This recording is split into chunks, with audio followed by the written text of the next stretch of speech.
young kids 10 years of age or younger, to the 6.15 million school kids that are part of our public education system here in the state of California, and some 625,000 adults that support our public education system in the state of California.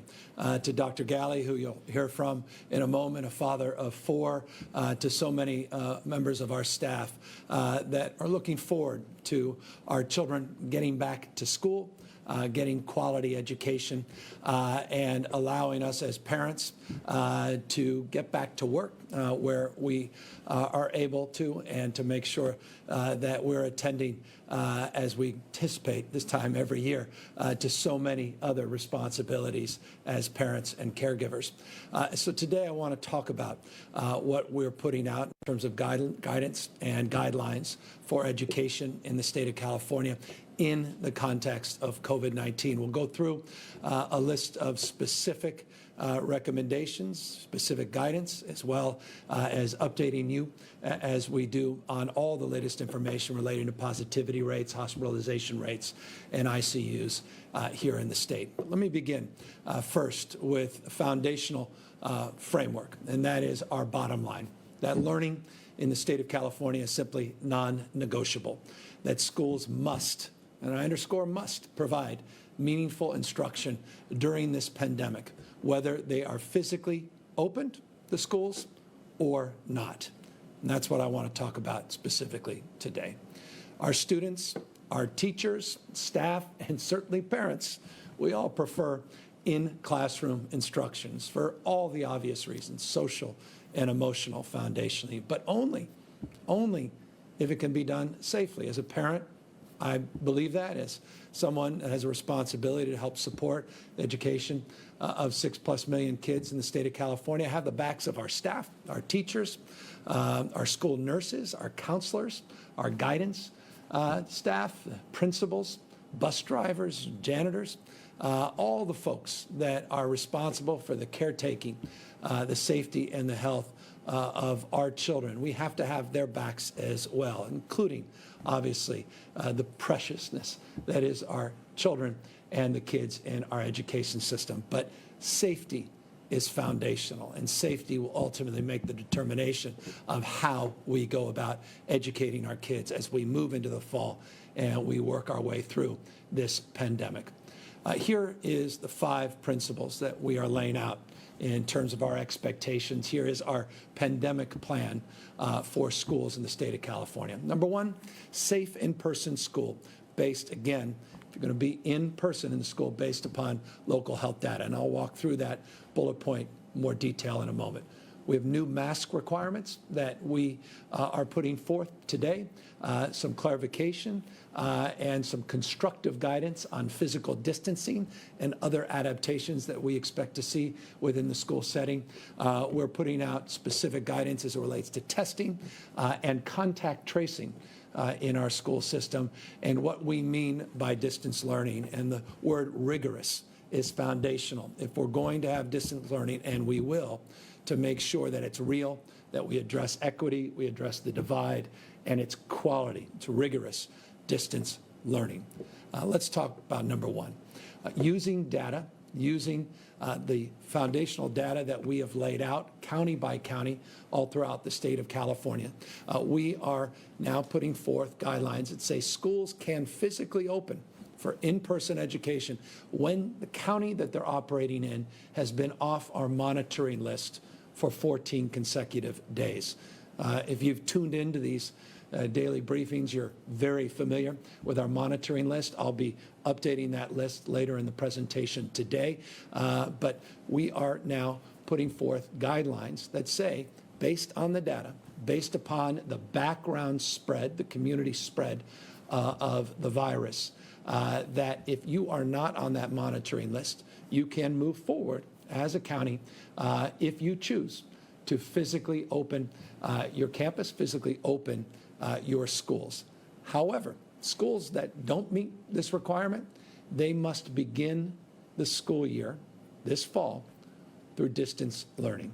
Number 2, And I'm going to get to that in a moment. Number two, we're putting forth a new mask requirement in the state. All school staff and students, all staff and students in third grade and above must wear masks. Students in the second grade or below, we strongly encourage wearing masks and face shields. I have a very young son, Dutch, and caregivers, when he first saw masks, he naturally recoiled. A lot of caregivers now have face shields, and he can see their expressions, their humanity, and that's why we put specifically guidance out as it relates to not just masks, but face shields as well.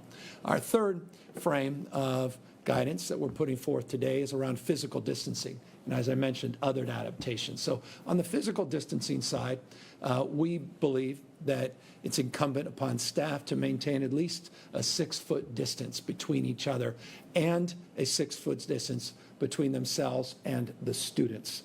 We believe that school day should start with symptom checks, meaning temperature checks. We have robust expectations around hand washing stations, sanitation, deep disinfection efforts, and that these schools have, along the lines of the adaptations, have quarantine protocols. And we'll talk a little bit more in a moment about these continuity and attendance plans that each school site is now responsible for putting forth. As it relates to the issue of testing, there's a requirement that we test on a rotating basis a cohort of staff on a consistent basis. Dr. Galley will talk a little bit more about that. And in turn, we are bringing to the school system the benefit and support of the 10,000+ contact tracers that we have trained here in the state of California in partnership with UCSF and UCLA with a backbone and a database that now has organized a collective. We want to turn our contact tracing where we think it become very effective in these school environments, could be very effective in mitigating the spread and trying to understand exactly where and how the spread had advanced, and allow us obviously to isolate and quarantine cohorts of not only children but staff as it relates to mitigating that spread further. As it relates to distance learning, as I said, rigorous. Access to devices is one thing, and connectivity, it's foundational. And in a moment, I'll talk about the money we have put up to allow for districts to purchase new devices to get the kind of connectivity that our students need and deserve to address this yawning gap as it relates to the digital divide. We want daily live interaction with teachers and other students. Students connecting peer-to-peer with other students, teachers connecting daily on an interactive frame to advance our distance learning efforts. Remember, we had a lot of experience that came through the spring this year. We reviewed a lot of the fits and starts related to quality, access issues, points of consideration and concern, shared a lot of those best practices. No one is going to deny that based upon the early orders to start to close schools at the local level, that some of it worked more effectively in certain parts of the state than others. Clearly, we have work to do to make sure that we are doing rigorous distance learning, but this is the predicate, the foundation. These are the expectations that we have, minimum expectations in terms of quality, engagement, connectivity, and access to the devices that are foundational in terms of providing for quality distance learning.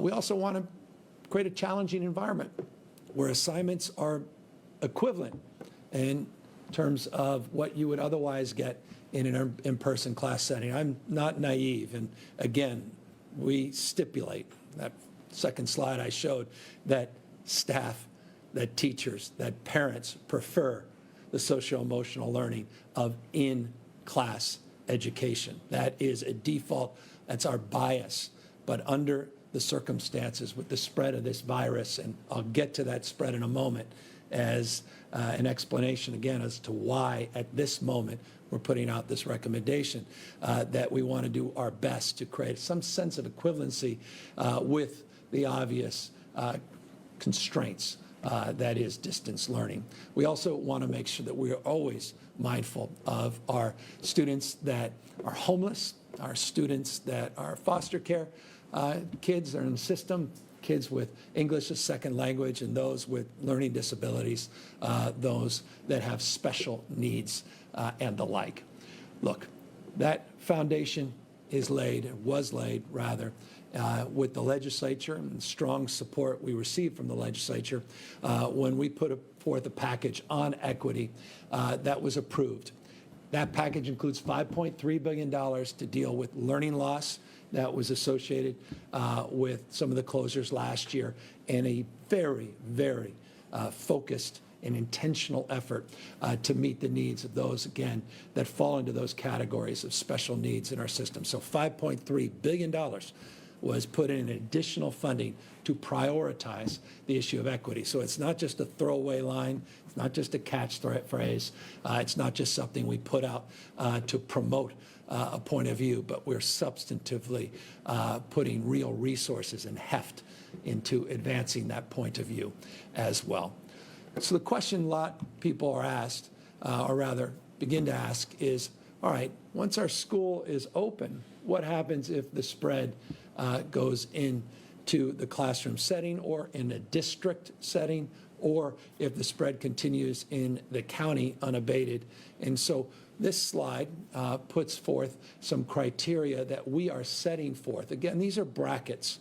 And within these brackets, we'll work through with the county and all the local conditions and recognizing the nuances and the gray areas that are part of a system as large as ours, over 1,000 school districts here in the state of California, in addition to all of these county superintendents and all of these local districts and cities and counties and all the jurisdictional criteria. It makes this, unlike any other state in terms of size and scope, challenging. But nonetheless, here's the minimum expectation in terms of expectation to consult with public health officers first if a classroom cohort has to go home because there's a confirmed case. If a school goes home with multiple cohorts that have cases, or we stipulate 5% of the school, local school, not district, local school is positive, then it would trigger criteria to consider closing, or mandate rather, the closure of that school site. However, one school does not make a district, and depending on the size and scale of your district, this could be multiple schools or just a few schools. If they have similar cohort caseloads, we then have a stipulation here, mandate that if 25% of the schools that compose of a district have positive cases that reach that threshold, that they need to be closed within a 14-day period. So that's the foundation that we're laying out today on public education guidance. As many of you know, we put out guidance to the Department of Public Health, California Department of Public Health, some time ago. There's a lot of local guidance. You have CDE, which is the California Department of Education, that put out guidance as well. The purpose of today is to try to lean in from a health and data perspective in terms of our expectations, public and private schools in the state of California, expectations, mandates with the flexibility that recognizes each part of the state is unique. Each part of the state is distinctive. Some counties are on the monitoring list for a good reason. Others are not for an equally good reason because they're not seeing the outbreak and as a consequence are able to do the in-person education. But even those that are currently on the monitoring list, we hope and expect as we mitigate the spread of this disease, they'll fall off that monitoring list, and we've created the parameters and guidelines over a 14-day stabilization period to then reopen those schools and allow that as an option to local education entities in partnership and counsel with public health officials to make that determination as to what is best for their children and those that support our children. Remember, public education, education broadly, is absolutely about our kids, but we cannot deny the fact that we have hundreds of thousands of adults that are responsible to taking care and educating our kids as well, and their health has to be considered as well. And I just offer that as a parent, but as someone who has reverence for our principals, for our teachers, for our janitors, for our bus drivers and others. And I am entrusted to be accountable and responsible to their health as well as the health of my children and your children and our children, our future. So that's the framework that we're putting out today on education. Of course, I'll happily answer any questions. And we have the head of the California Board of Education, Linda Darling Hammond, also available on the line for those of you who wish to ask her any questions. And our not only head of Health and Human Services, Dr. Galley, but pediatrician himself is available for questions. I could talk a little bit more about his own personal experience with 4 young children he has as well and his expectations moving forward. But first, I want to just quickly run through what I began with, or end with what I began with. Again, that learning remains non-negotiable, but neither is the safety of all of our cohorts of support staff as well as our children. Here are today's numbers. You become familiar with the 7-day average, which to me is even more important than the episodic rise and fall of a single day number of case counts as it relates to total number of cases that are positive. By the way, we tested 129,000 people on July 16th. You'll see the number, 9,986 individuals tested positive for COVID-19. That 7-day average at 8,838. You'll see the positivity rate has gone actually down modestly, 7.4%. The 7-day positivity rate actually is lower than the 14-day positivity rate. Our current California positivity rate over a 7-day period is 7.1%. The slide you see here represents a 14-day period at 7.4%. We're averaging now 124,000 tests on a daily basis. We have blown past that goal of 80,000. We've reconstituted earlier this week. You heard from Dr. Galley, reconstituted our testing task force. I want to make this crystal clear. Our goal is to increase testing in the state of California, but do so with a different intensity of focus, which Dr. Galley laid out on Tuesday. But I want to see those numbers, those average daily test numbers, continue to climb. They are continuing to climb. This is the largest 7-day average number of daily tests that we've ever put forth. And I'll just remind you, it wasn't that long ago, 100 or so days ago, we're averaging 2,000 tests a day, now over 124,000 tests a day. And we'll continue to fight to see those numbers increase despite all of the external challenges. We'll just have to be more resourceful. And we, as a state, are more than capable of figuring out how we can navigate some of those supply chain shortages and some of the other constraints that have been highlighted over the course of the last few weeks, and understandably so. So positivity rate, 7.4% over a 14-day period. That represents about a 7.3% increase over the 14-day period, as you can see from this slide. As it relates to hospitalizations, we continue to see hospitalization numbers increase in the state of California, about a 20% increase over, I'm looking now, that's more like 22% increase over the 14-day period. 6,808 individuals now are currently COVID-19 positive patients in our current healthcare system. Represents about 9.2% of the total number of hospital beds now have an identified COVID-19 positive patient.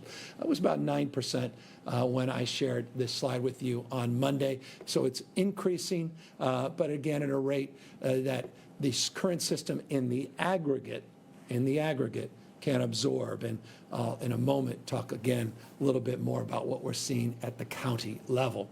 But what we're seeing in the aggregate at a state level related to hospitalizations, not surprisingly, extends to the issue of ICUs, up about 15% over this 2-week period. Now 1,941 individuals that have been admitted into our ICUs, about 16.6% of the total number of patients patients in our total population, or rather our total asset base of ICUs and NICU beds of 11,711. So that's holding. There's about 16% when I presented these slides to you on Monday. Still north of 10,000 ventilators available, but again, this is in the aggregate, statewide, doesn't represent what's happening at the local level and what's happening at the ground level. That's the purpose of this slide, to talk about the counties on our monitoring list. Now 32 counties, likely 33. We're monitoring one or two others. I expect and anticipate a county or two that's sort of 2 days, likely to be on a third day. Again, though, people fall off, they come back on, but 32 counties currently on the monitoring list. 58 counties in the state of California, 32 counties represented on this monitoring list. That number's held fairly steady, 29 or so last week. At the end of the week, now 32. We started the week around 32. People coming on, people coming off. But these are the counties of most concern. Now, if I broke this down in Stanislaus County and broke it down in Imperial County, what's happening in Tulare County, you'll see a higher utilization in those three counties specifically of ventilators. You'll see other parts of the state like Napa and others that don't necessarily have a lot of remaining ICU capacity within their counties. That's a cause of concern, but please consider that the concern is not unnoticed in terms of our pandemic planning, in terms of our strategy to engage at a regional basis, our healthcare delivery system, our hospital system that absorbs patients from outside of counties into other counties. So while it's understandable that some of these things generate screaming headlines, it also, I think, should be contextualized that there are smaller jurisdictions that don't have a lot of capacity. Just a few patients in the ICU will fill up their ICU capacity, but that doesn't mean we're not attending to the needs of those patients. Quite the contrary, that's part of a larger regional approach. So the counties matter, regions, multiple counties also are points of consideration. The Central Valley, we're starting to see an increase in the spread. Southern California continues to remain stubborn in terms of the spread, but you'll see counties on that list increasingly going further and further north of the Bay Area, and you'll see a number of those represented on this slide that came on over the course of the last week or two, reinforcing that no part of our state is immune from the transmission of this virus, and that's why it remains incumbent upon all of us to wear a mask, the most significant non-pharmaceutical intervention that you have at your disposal. And to the extent you don't, please go to our covid19.ca.gov website, covid19.ca.gov website, to avail yourselves of all the resources, not just knowledge on that site, but to have the opportunity to look at support. If you need the support to get masks, or you're in an industry where you feel that you need the support in terms of PPE, broadly defined, even beyond masks, I'd encourage you to take a look at that site. There's a number of things on that site that lay a specific focus on some partnerships we've formed and some strategies we have advanced to provide and procure PPE and the like. By the way, we have done that in our public school system. We have provided millions and millions of masks, face shields, hand sanitizer, over 50,000+ temperature devices. Over 2 months of PPE has been provided to our public education system. We'll provide more as needed. Yes, we considered the size of face masks, recognizing that my 4 or 5-year-olds, 6-year-olds have different size faces than dad and mom, and so we are also considering that in terms of the next tranche of not only procurement, though we've been in the process of procuring different size masks, but in terms of the distribution of the same. And so I just also want to make that point, that $5.3 billion you saw on the equity slide was focusing on equity broadly, but it's money that is available for additional purchases of PPE. money that is available for additional purchases of connected devices, money that's available to address the digital divide. Again, it's why we call it learning loss. And within that, lots of flexibility with an equity lens to provide real resources to the school districts to allow them to make the kind of bulk purchases that are necessary at this moment to close those divides. I remind you always to physically distance, wash your hands, minimize mixing. That includes large crowds, backyard events with neighbors or extended family members you haven't spent time with or been in contact with in some time. These are just foundational points. And I'll just close with this. None of us want to see education virtualized. At least I don't. I know some folks perhaps may think that's a better approach. I believe profoundly in the power of individuals and the cohort and the connectiveness of being engaged with others and learning to develop yourselves, not just intellectually, but emotionally, and maturing in ways where I respectfully submit is difficult when you're doing it online. That said, the one thing we have the power to do to get our kids back into school is look at this list again. Wear a mask, physically distance, wash your hands, minimize the mixing. The more we do on this list, and we do it at scale, the quicker all those counties are going to come off that monitoring list.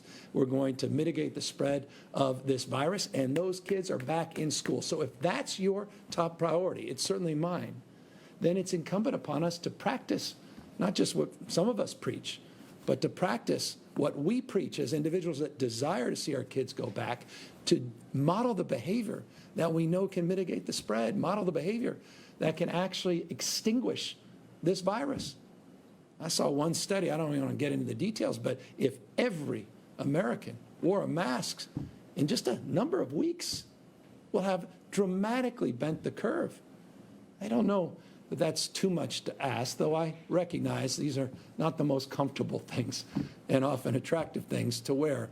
But what's more unattractive, what's more uncomfortable is not taking care of the needs of our small business and our most precious resource, our children. And that's why this list and your individual acts can make a profound impact and move us in a much more expedited manner towards our ultimate goal in getting every one of our kids back in the classroom, getting every one of our small businesses up and running again, and getting us back to a semblance of normalcy that all of us desperately look forward to, long for, and will once again enjoy if, again, we attend to these basic and foundational and fundamental principles.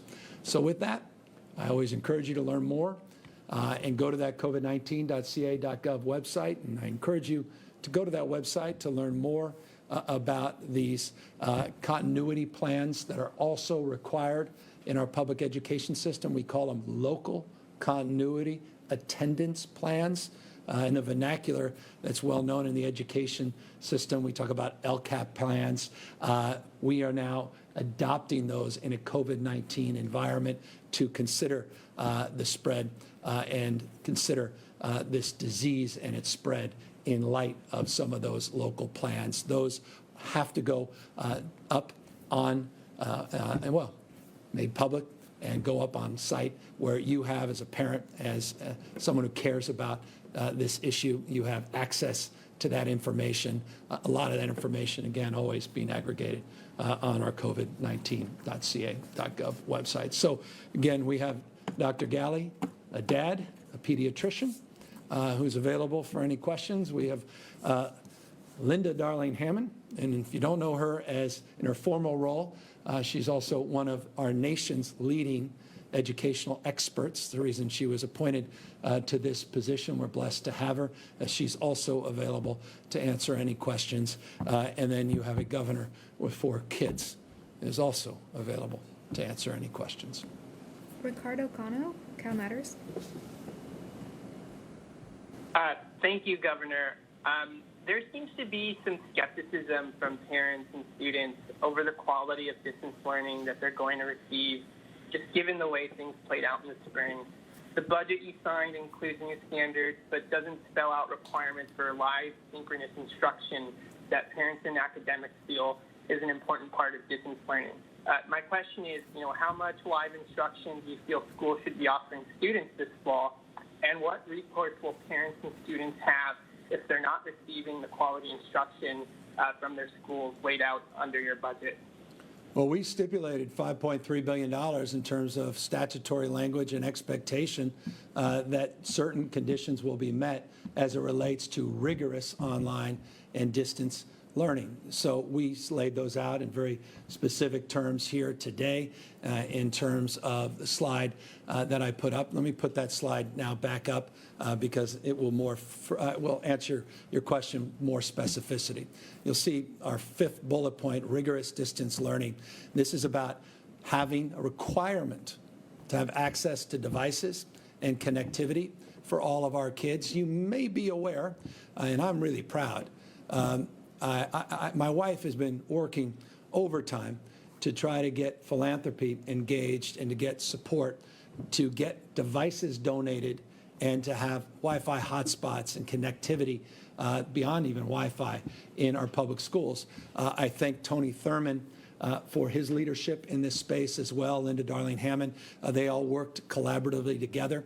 I made an announcement a number of months ago how Google really led in this space. We found 100,000 hotspots that we did advanced in partnership with them, Microsoft, Amazon, others. Verizon came in providing $10 a month per household plans. A lot of people still can't afford that, but it's a cohort of support, an example of where philanthropy, even government is coming in, or business rather, is coming in. We have a lot more work to do there.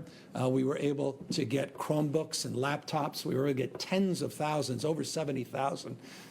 We announced a few months back, tens of thousands more have come in. The CPUC, I had made an announcement on this a few months ago.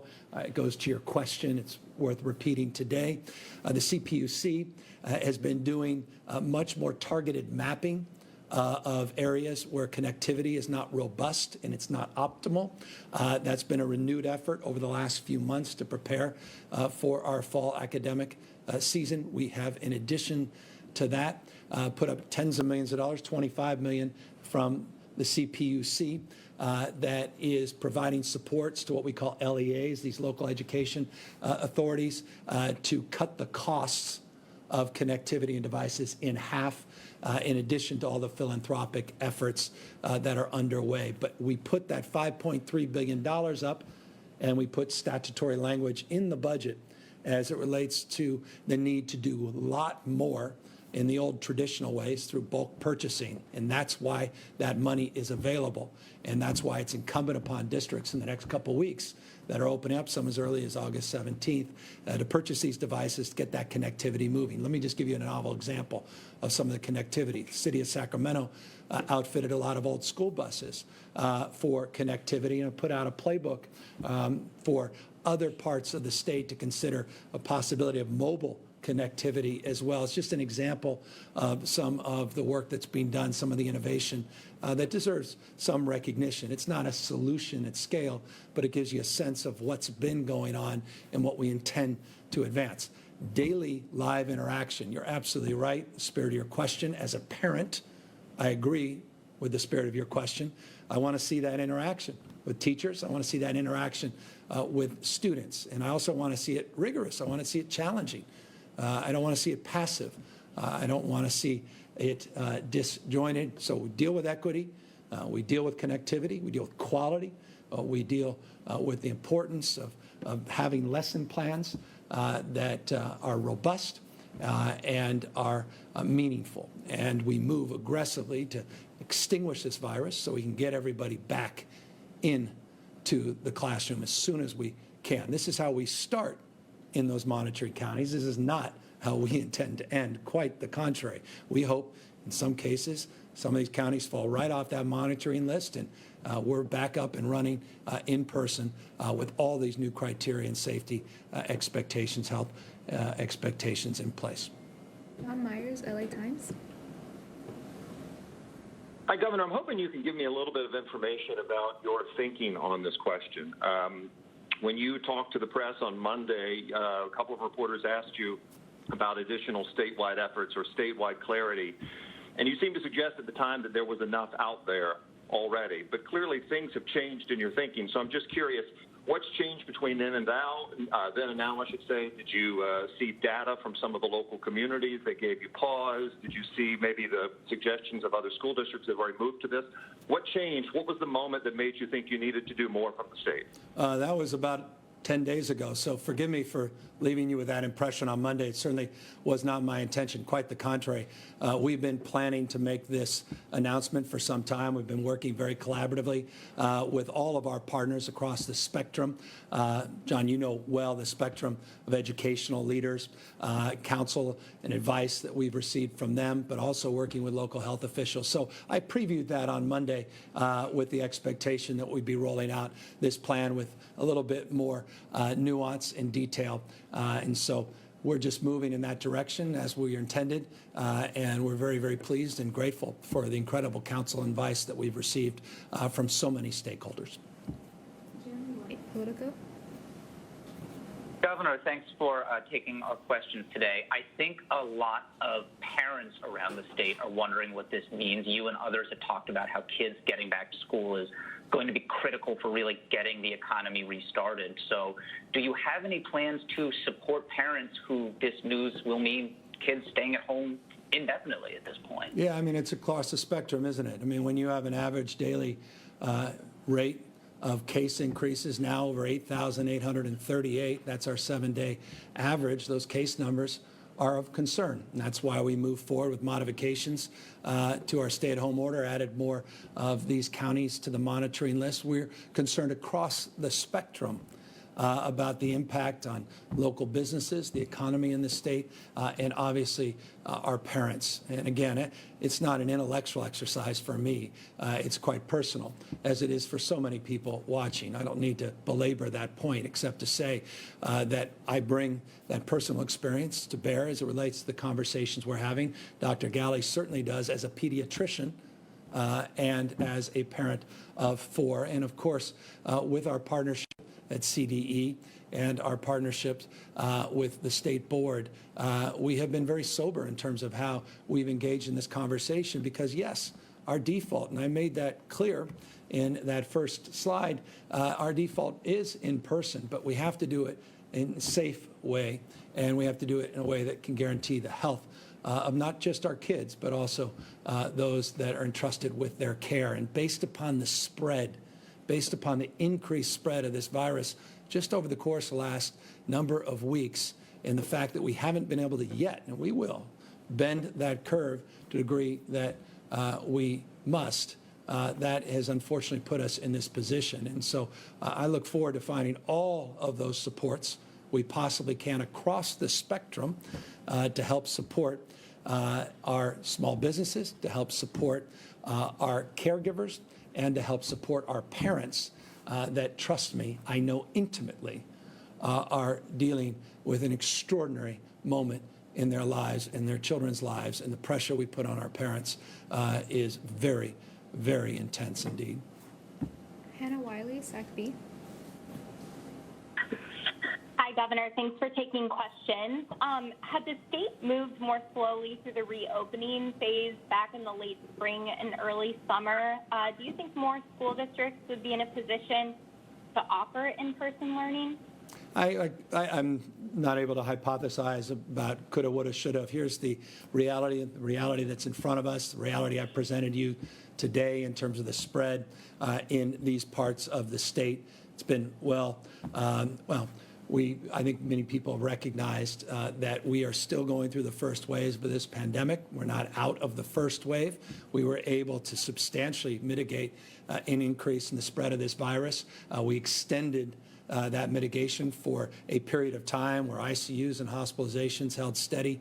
And as we started to open up sectors of our economy, region by region, we are where we are. And now we are trying to tackle that in a very judicious way. We made some modifications last week, earlier in this week, and we'll continue to be open argument interested in evidence, looking at the data, looking at the conditions as they present themselves in diverse parts of the state and making subsequent recommendations.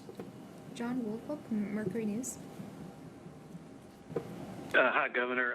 Can you just clarify, this is a order or a recommendation, and can you clarify this is public as well as private schools or just public schools, and does it affect universities? Yeah, public, private, university guidelines we are working on. Basically done. I'm socializing between us with the new incoming president of the UC system that's now transferring over. I want to make sure I don't put anything out as he's about to come on board, but we've been working overtime for our CSUs and UCs, community colleges, very, very collaboratively, and so that guideline will be coming out very shortly. As it relates to your question about public, private, it includes public and private, and yes, as it relates to the stipulations that we put forth in our budget for public education, the criteria and the statutory language, the hold harmless agreements, and other relevant information that was put forth, adopted by the legislature and signed by me, it puts this in the form of a mandate in our public education system. Justin Gardner, SF Chronicle. Thank you, Governor. With respect to the testing requirement, how is the state going to ensure there's enough capacity for hundreds of thousands of educators to get tested every other month? How do you pay for that, and how do you make sure there's the capacity? Well, as you may know, earlier this week on Tuesday, Dr. Galley put forth a new testing plan, new testing strategy, announced new co-directors of our testing task force that specifically answered the question of how we're prioritizing and what we're prioritizing. And today, we reinforced that priority. He referenced during that presentation on Tuesday the expectation that health plans will start picking up the costs as they're required to do, but with different language we put forth than the federal guidelines to require those plans to reimburse and to provide for those tests. Employer responsibility. Employers include our responsibility as a state in our school system to pick up the costs of those tests. So that goes specifically into how we're going to pay for them. The testing we need to increase. I was very clear about that. Even though we had 129,000 people tested yesterday, we still have a responsibility to test many, many more. And the purpose of that presentation, the purpose of reinvigorating our testing task force was to do just that. And today we've set forth expectation that our adults in our education system will be tested on a cohort basis, on a rotating basis. And as we avail ourselves to more testing capacity, we'll step up those efforts to a whole nother level. And more important, perhaps, than anything else, is I think the announcement could be lost on connecting our contact tracers to our public education system as well. Because it's one thing to test someone, and we, again, focus a lot on that.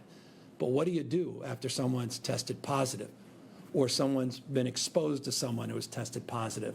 And that question can be very anxiety-inducing in a public school setting. And that's why the partnership with the contact tracers at the county level now to really do the contact tracing isolation, to understand where the spread happened, what the cohort looks like, becomes foundational in terms of meaningfully addressing, mitigating that spread, and meaningfully opening up the opportunity to reintroduce students back into that school setting once we've addressed the spread of the virus. Kathleen Renee, AP.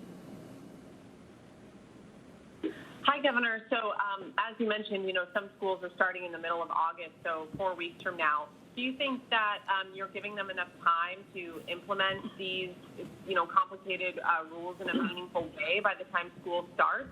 And then secondly, the guidelines don't mention extracurriculars. So if the school is open for in-person learning, what can they do in the extracurricular space? And then finally, for Dr. Galley, is the slight decrease in the positivity rate a sign that the latest closures are having a positive effect?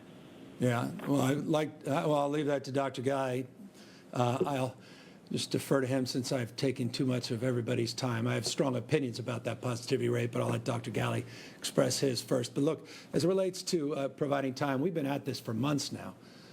This shouldn't come as a surprise to anybody.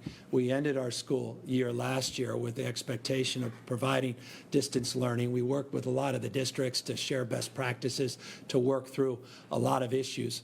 So this is not sprung on people. This is not a shock just a few weeks before the school year. Now, the expectation that we're doing in all the monitoring counties obviously renews a sense of focus as it relates to distance learning, but the frame around distance learning broadly has been socialized over the course of many, many months here in the state of California, exampled by the work we did at the end of the year last year to provide more devices, to provide more points of connectivity, and also exampled, and I think you can appreciate this, by the fact that some of our state's largest school districts have already moved forward to distance learning, and the fact is many others followed suit in the last few days.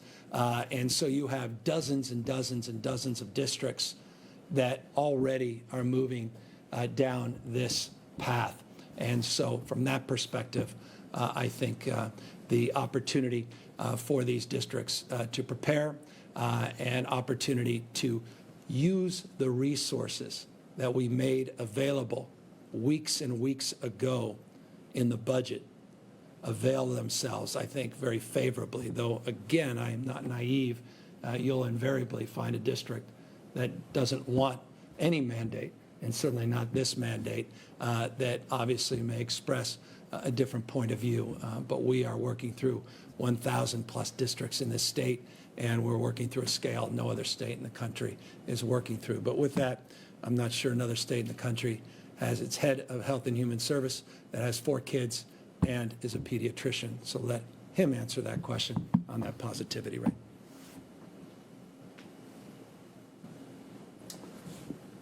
Thank you, Governor. Kathleen, thanks for the question on test positivity. Of course, it's encouraging to see it begin to stabilize, but we will see.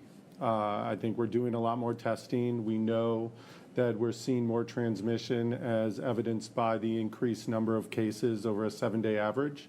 But certainly one of the first signs is that we start to see more of our tests come back negative and that positivity rate come down.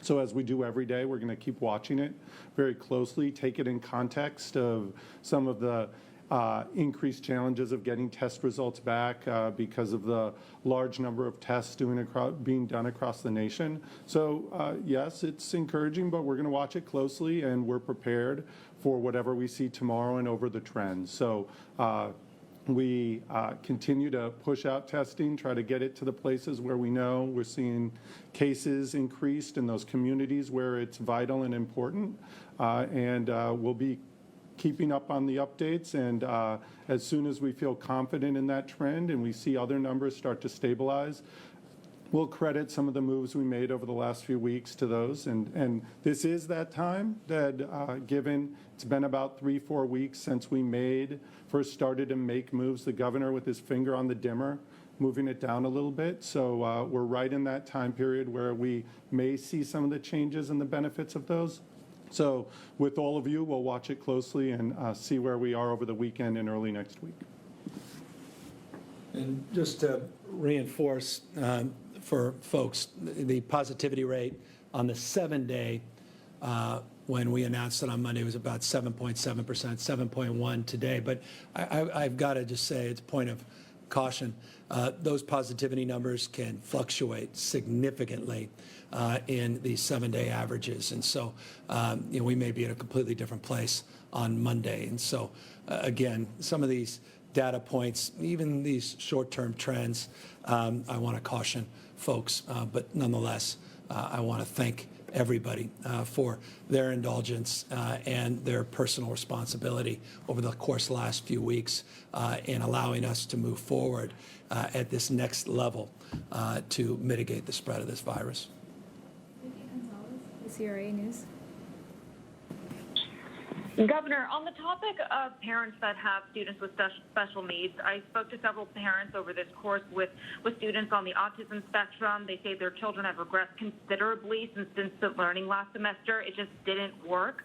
With less than 2 weeks for some of these districts, I understand there's additional funding, but realistically, how quickly is that going to be divvied up, and what additional services will be offered in terms of interaction for students with special needs? Yeah, no one, and I mean no one better positioned than the champion of special education reform, Linda Darling Hammond, who's on the line.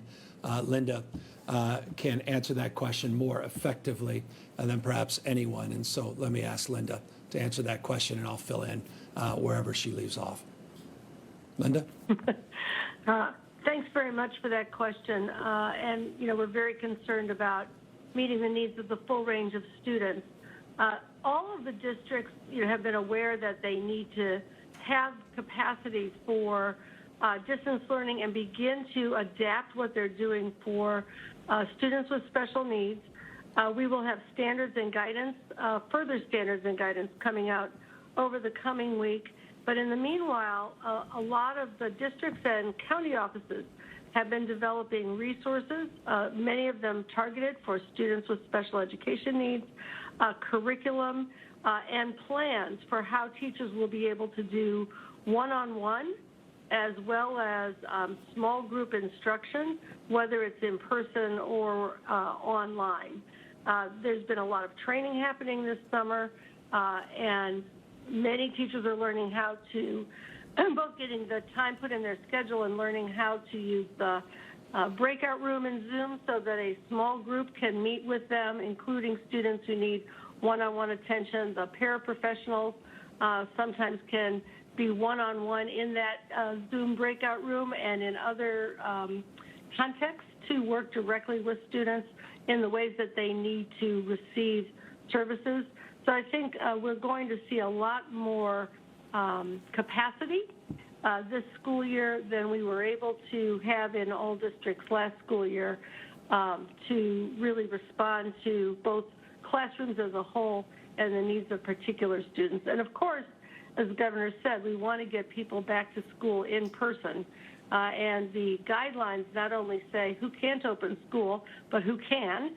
That's going to actually be encouraging, and how counties and districts and schools can get sort of off the distance learning list, if you will, and back in school in person. And so as districts have been providing their Plan A and Plan B for classrooms of kids and individual kids, there's been a lot of attention that they've been able to provide with new resources from the Collaborative for Educational Excellence and from the CDE to help them do that. Appreciate it. And Linda, and let me, if I may, interject and ask you a question as well, just in relationship to the work that CDE has done, all of your cohorts and partners, and the superintendent of public education, the webinars, et cetera, just on the distance learning question. I thought Kathleen's question was a right question about the fact that some schools are opening as early as August 17th. Not all of them had announced that they were moving towards distance learning. Now they are compelled in these monitoring counties. To talk a little bit about the last few months, maybe you can fill in with a little bit more specificity the work that has been done, that we haven't just been sitting on our hands as it relates to preparing for some expectation that we may see distance learning this fall. Can you fill in just perhaps a little more nuance into that? Sure. The CDE, the California Department of Education, has been offering both a wide variety of resources, including curriculum resources, instructional resources, and webinars to educators, both around, general instruction in distance learning and best practices, but also specific for English learners, for students with disabilities. Our Center for Collaboration and Excellence in Education, the CCEE, has also been working very closely with county superintendents who then work with their district superintendents.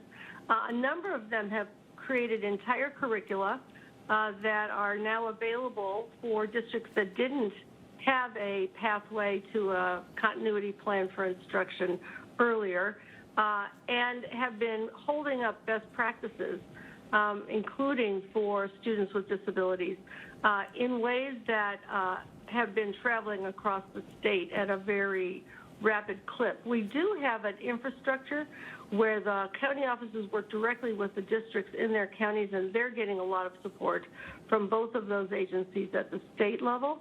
And they also then are in touch at the county level with county public health providers and health departments, so that the toggling that we're going to need to do between the safe environment for learning and the method by which the learning will be enabled can be done in a much more coherent way than we were able to do in the spring. Remember, in the spring when we first closed schools, a lot of people thought it would be 2 weeks. So they were just providing some, supplementary resources. Some districts only had instructional packets. Many of them did not have the devices and connectivity for all of the students that they needed to have to really be in touch with kids one-on-one. That synchronous instruction is now required. So we're much better positioned going into this school year in every county and district to support the needs of children than we were back in the spring. I appreciate that. Thank you, Linda. Thank you. Next question. Muzadik Bidar, CBS News. Hey, Governor, thank you for taking the question. The Trump administration has made clear in recent weeks that reopening America goes hand in hand with reopening schools. President Trump has said he will pressure governors to open all schools. What kind of pushback and comments do you anticipate from the president on this? And have you been in contact with anyone in the administration or the coronavirus task force about your plan? Yeah, we've been constantly in contact with members of the task force, the vice president, directly, not just individual members of the task force. I think this afternoon I have a number of conversations with specific members as well on a myriad of issues, including where we are as it relates to education. Look, I want to just put up a slide because I think it deserves to be reinforced. And this was a slide about what is our bottom line, because I think it goes to the heart of your question and to the heart of the moment we're in. You can just remove a political context, remove one individual or elected official. I think broadly this statement, and forgive me, I say broadly because I recognize not everyone would submit to it, but broadly this statement I believe is accurate, that students, teachers, staff, and parents prefer in-classroom instruction. That we stipulate to, but only if we can do it safely. And I think it's that but only if we can do it safely. That's the responsibility of governors. It's the responsibility of superintendents of public education. It's the responsibility of county health officers, the responsibility of caretakers and teachers and other incredibly important classified staff. It's incumbent upon parents as well.